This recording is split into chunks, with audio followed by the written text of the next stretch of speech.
মসজিদের নির্মাণ কাম চলতেছে, তো এখন যদি কোন সুদারু ব্যক্তির কাছ থেকে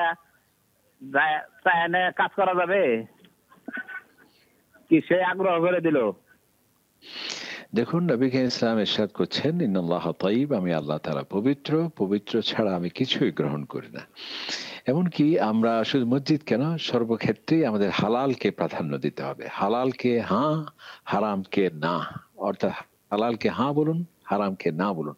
আল্লাহ তাআলা বলেন, আনফিকু মিন তাইয়্যিবাতি মা রাযাকনাকুম, আমি যে তোমাদের উত্তম রিজিক দিয়েছি সেখান থেকে তুমি খরচ করো। সুতরাং মসজিদ এটি অত্যন্ত একটি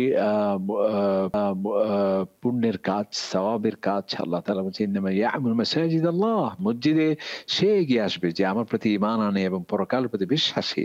সুতরাং কোন ব্যক্তি তিনি সুদ থেকে অর্জিত দিয়ে কোন অর্থ দিয়ে মসজিদে অংশগ্রহণ করা সঠিক নয়। যেই সুদকে আল্লাহ সুবহানাহু ওয়া তাআলার সাথে যুদ্ধের শামিল বলা হয়েছে, এবং যেই সুদ এত মারাত্মক যেন একজন সন্তান তার মাকে বিয়ে করা শামিল বলেছে একটা হাদিসের মধ্যে, এর থেকে বড় অপরাধ আর কি হতে পারে?